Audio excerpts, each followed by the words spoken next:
So you've seen what has made my top 10 list for 2014, and now you're wondering about the possible candidates I have for Game of the Year in 2015. But before I dive into that, I want to lay down some ground rules that went into the best of 2014 list.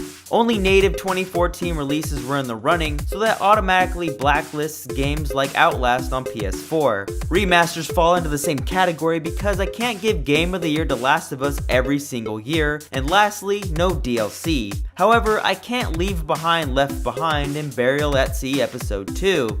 Left Behind was probably my favorite gaming experience in 2014 due to its balance between a brilliant dual-layered story that's wrapped up in the signature and fluid Last of Us gameplay.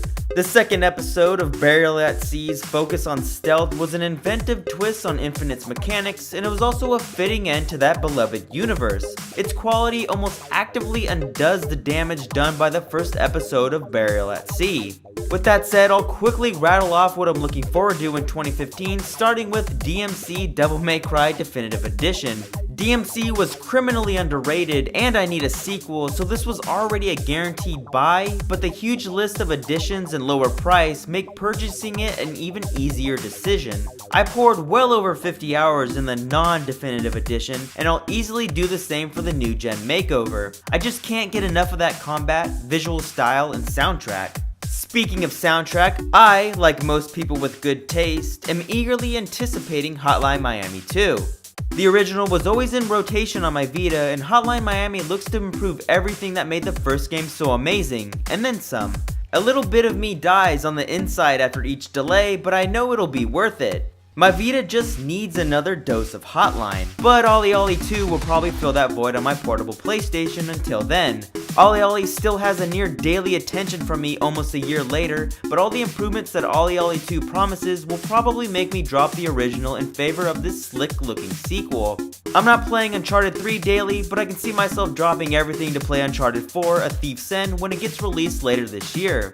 While skepticism was slowly building as veterans of the studio were leaving, a 15-minute gameplay trailer exchanged every ounce of cynicism I had for a hot plate of excitement. Nathan's last adventure looks to be the lighthearted thrill ride that offsets the dark, depressing world that The Last of Us set up so perfectly.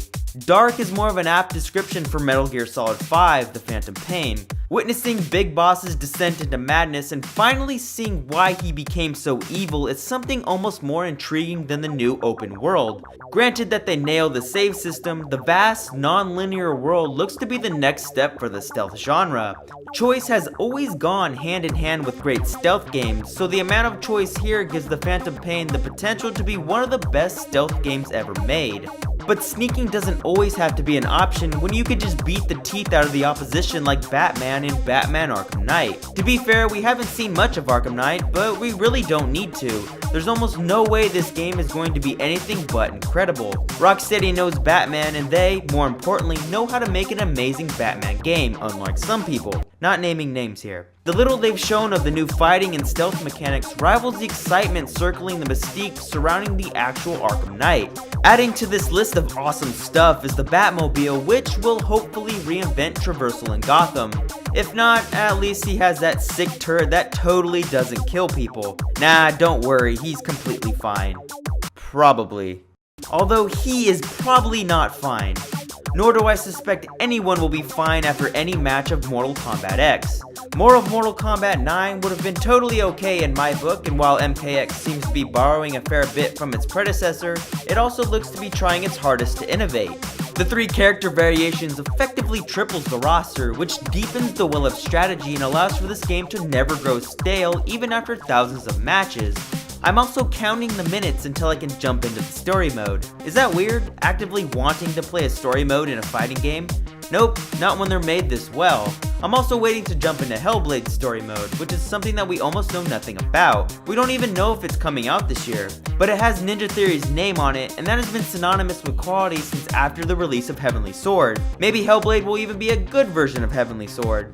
They do have polar opposite names after all. Hellblade will maybe even be good enough to make me completely forget about Heavenly Sword. That's probably most of the big stuff, but it's not everything. Others like Axiom Verge, Apotheon, Mighty No. 9, Devil May Cry 4 Special Edition, Rise of the Tomb Raider, Quantum Break, Just Cause 3, Halo 5, and Assassin's Creed Victory, granted Ubisoft straightens up their act, are all games on my radar. Hell, maybe even Until Dawn and The Order 1886 if they look better than their preview footage when they come out. I would maybe even say Kingdom Hearts 3, but A, I don't even think I care about that series anymore, and B, more importantly, that game isn't ever coming out. Let me know what games you have an eye out for, or if I missed anything. As always, thanks for watching, and goodbye.